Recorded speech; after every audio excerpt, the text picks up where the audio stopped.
കഴിഞ്ഞ ഒരു വീഡിയോയിൽ നമ്മൾ ഇതുപോലെ ഒരു ഗേറ്റ് ചെയ്തിരുന്നപ്പോൾ ആൾക്കാർ പലരും ചോദിച്ചാൽ ഇത് എങ്ങനെയാണ് ചെയ്യുന്നതെന്നൊക്കെ ഉള്ളൊരു മേക്കിംഗ് വീഡിയോ ഇടണം. അപ്പം 2-3 പേര് ചോദിച്ചതിൻ്റെ പുറത്താണ് നമ്മളിത് ചെയ്യുന്നത്.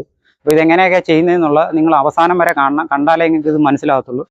അപ്പം നേരെ വീഡിയോയിലോട്ട് പോകാം. അപ്പോൾ ഒന്നാമത്തെ കാര്യം നിങ്ങൾ ശ്രദ്ധിക്കേണ്ടതെന്ന് പറഞ്ഞു കഴിഞ്ഞാൽ ഇതിനകത്ത് ലോഡ് അല്ലെങ്കിൽ വെയിറ്റ് അധികം കയറ്റുന്ന രീതിയിലുള്ള ഡിസൈൻ സെലക്ട് ചെയ്യരുത്. അതിന് മാക്സിമം വെയിറ്റ് കുറച്ചുള്ള ഡിസൈൻ ആയിരിക്കും സെലക്ട് ചെയ്ത്, എന്നാലേ ഈ ഗേറ്റ് സ്മൂത്ത് ആയിട്ട് ഓടത്തുള്ളൂ. അതൊരു ചെറിയൊരു ബെൻഡ് വരുന്ന ടൈപ്പാണ്. ചെറിയ ബെൻഡ് എന്ന് പറയുമ്പോൾ ഒരു 90 ബെൻഡ് വരുന്ന ടൈപ്പാണ്. ഇത് കറങ്ങി നേരെ മതിലിനോട് ചേർന്നങ്ങ് നിൽക്കും. ഇതിനകത്ത് ഉപയോഗിച്ചിരിക്കുന്ന മെറ്റീരിയൽ എന്തൊക്കെയാണെന്നൊന്ന് പറഞ്ഞുതരാം. അരക്കര സ്റ്റെയിൻലെസ് സ്റ്റീലിൻ്റെ സ്ക്വയർ ട്യൂബാണ് ഇതിനകത്ത് സൈഡിൽ കൂടെ ഒട്ടിച്ചിരിക്കുന്നത്. മൊത്തത്തിലൊന്ന് ഫ്രണ്ടിൽ നിന്ന് നോക്കിക്കഴിഞ്ഞാൽ മൊത്തത്തിലൊരു സ്റ്റെയിൻലെസ് സ്റ്റീൽ ലുക്കാണ് ഗേറ്റിന് വരുന്നത്. പിന്നെ ഇതിന് ഉപയോഗിച്ചിരിക്കുന്ന ബോർഡ് എന്താണെന്നൊന്ന് പറഞ്ഞുതരാം. ഇതിന് ഉപയോഗിച്ചിരിക്കുന്നത് HPL പാനൽ ഷീറ്റാണ് ഇതിന് ഉപയോഗിച്ചിരിക്കുന്നത്. ഇത് ഇച്ചിരി കോസ്റ്റ് കൂടുതലാണ്. അതിൻ്റെ വില വിവരങ്ങളൊക്കെ ഞാൻ പുറകെ പറഞ്ഞു തരാം. ഇതിൻ്റെ ഫ്രെയിമിന് ഉപയോഗിച്ചിരിക്കുന്നതെന്ന് പറഞ്ഞാൽ 2x2 GP സ്ക്വയർ ട്യൂബ് ആണ്. പുറം മാത്രം GP ആണ് ഇത് ഉപയോഗിച്ചിരിക്കുന്നത്. ബാക്കിയെല്ലാം പുറം സൈഡ് മൊത്തം GP ആണ്. ഇത് മൊത്തത്തിൽ വരുന്ന നീളം എന്ന് പറഞ്ഞു കഴിഞ്ഞാൽ ഗേറ്റിൻ്റെ 11.5 അടി നീളമാണ് ഗേറ്റിന് വരുന്നത്. സ്ലൈഡിങ് ഗേറ്റിൻ്റെ നീളം എന്ന് പറഞ്ഞു കഴിഞ്ഞാൽ 8 അടി 8 ഇഞ്ചാണ്. ഏകദേശം 104 ഇഞ്ച് നീളമാണ് ഗേറ്റിൻ്റെ നീളം. ഇനി ഈ ഗേറ്റ് ഈ രീതിയിൽ നമുക്ക് പണിയേണ്ടതായിട്ട് വരുന്ന കാരണങ്ങൾ എന്തൊക്കെയാണെന്നൊന്ന് പറഞ്ഞു തരാം. 2 സൈഡിലോട്ടും തുറപ്പ് ഗേറ്റ് ആക്കാമെന്ന് ധരിച്ചു കഴിഞ്ഞാൽ തൂണിൻ്റെ അളവ് വലുതാക്കണം. തൂണിൻ്റെ അളവ് വലുതാക്കുമ്പോൾ നമുക്ക് ഉള്ളളവ് ഗേറ്റിൻ്റെ അളവ് നീളം കുറയും. ഇപ്പോൾ വണ്ടികളൊക്കെ കയറി ഇറങ്ങാൻ ഭയങ്കര പാടായിരിക്കും. അപ്പോൾ തൂണിൻ്റെ അളവെന്ന് പറഞ്ഞാൽ ഇപ്പോൾ തന്നെ ഒരു 16 ഇഞ്ചുണ്ട്.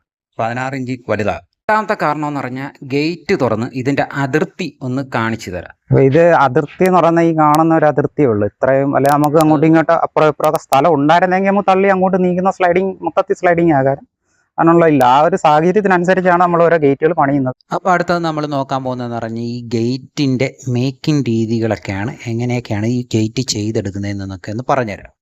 അപ്പോൾ ആദ്യം നമുക്ക് വേണ്ടതെന്ന് പറഞ്ഞു കഴിഞ്ഞാൽ എത്ര അടി ഗേറ്റ് ആണ് വേണ്ടതെന്നുള്ളത് നോക്കിയിട്ട് ആ ഫ്രെയിം നിങ്ങൾ ചെയ്തതിന് ശേഷം ആദ്യം നമുക്ക് നോക്കേണ്ടതെന്ന് പറഞ്ഞാൽ റെയിലിൻ്റെ വീലിനെ കുറിച്ചാണ് അടുത്ത നമ്മൾ നോക്കാം. മേടിച്ചിരിക്കുന്ന വീലെന്ന് പറഞ്ഞു കഴിഞ്ഞാൽ അരയ്ക്കരയ്ക്കുള്ള സ്ക്വയർ റാഡിനുള്ള വീലാണ് മേടിച്ചിരിക്കുന്നത്. റൊട്ടേറ്റിംഗ് വീലാണിത്. ഇപ്പോൾ അടുത്തത് നമ്മൾ നോക്കാൻ പോകുന്ന പറഞ്ഞാൽ പാളത്തിൻ്റെയാണ്. പാളം എന്ന് പറയുമ്പോഴത്തേക്ക് നമ്മളെടുത്തിരിക്കുന്ന 3/4 ഇഞ്ച് റൗണ്ട് GA പൈപ്പാണ്.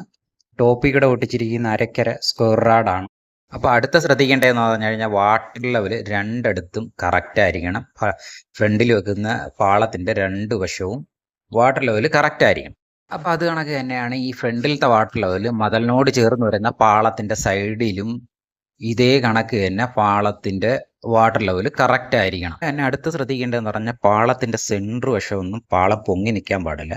പാളം അഥവാ പൊങ്ങി നിന്ന് കഴിഞ്ഞാൽ ഗേറ്റ് വീല് ചാടിപ്പോവും. ഗേറ്റ് മറിഞ്ഞു വീഴാനുള്ള ചാൻസ് കൂടുതലാണ്. അപ്പോൾ മെയിനായിട്ട് നൂല് പിടിച്ച കണക്ക് പാളം നിൽക്കണം. അപ്പോൾ അടുത്തത് ഇനിയെന്ന് പറഞ്ഞു കഴിഞ്ഞാൽ ഇവിടെ ഒരു ബെൻഡ് വരണം. ബെൻഡ് എന്ന് പറയുമ്പോഴത്തേന് ഒരു ചെറിയ 90ക്കകത്ത് വരുന്ന ഇതുപോലുള്ള ഒരു ചെറിയ 90 വരുന്ന ബെൻഡ്. ഈ ബെൻഡ് നിങ്ങൾ അടിച്ച് വളയ്ക്കുകയോ അതല്ലെങ്കിൽ ബെൻഡ് ചെയ്യാൻ കൊടുക്കുക, അതല്ലെങ്കിൽ നിങ്ങളുടെ വളയ്ക്കാനുള്ള സാധനം ഉണ്ടെങ്കിൽ വളച്ചെടുക്കുക. അത് ഏത് രീതിയിലായാലും നിങ്ങൾ വളച്ചെടുക്കുക, അത് നിങ്ങളുടെ ഇഷ്ടം. എന്നാലും നിങ്ങൾ ഇത് വളച്ചതിന് ശേഷം ഇതിൻ്റെ എഡ്ജ് രണ്ടും ഒന്ന് ഗ്രൈൻഡ് ചെയ്ത് കൊടുക്കണം. കാര്യം എന്ന് പറഞ്ഞു കഴിഞ്ഞാൽ അതിനകത്ത് വീല് നിന്ന് ഓടുന്നില്ല, ജാമായി പോവും. അതുകൊണ്ട് ഓടാൻ ചാൻസ് ഇല്ല. അതുകൊണ്ട് നല്ല രീതിയിൽ പൈപ്പ് കണക്കൊന്ന് ഗ്രൈൻഡ് ചെയ്തതിന് ശേഷം അടുത്തത് നിങ്ങൾ അതിൻ്റെ ടോപ്പിൽ വെച്ച് 90 ബെൻഡ് മാർക്ക് ചെയ്ത് ആ ടോപ്പിലത്തെ സ്ക്വയർ റാഡ് കട്ട് ചെയ്ത് കളഞ്ഞ് ഇതുപോലെ വെച്ച് വെൽഡ് ചെയ്ത് അത് കഴിഞ്ഞതിന് ശേഷം നിങ്ങൾ ഗേറ്റിൻ്റെ വീല് വെൽഡ് ചെയ്യുന്നതെന്ന് പറഞ്ഞു കഴിഞ്ഞാൽ ഗേറ്റിൻ്റെ 2 എൻഡിലും വേണം വെക്കാൻ. അങ്ങോട്ടും ഇങ്ങോട്ടും മാറ്റി കുറച്ച് കൂട്ടിയൊന്നും വെക്കരുത്. കറക്റ്റ് എൻഡ് ചേർത്ത് തന്നെ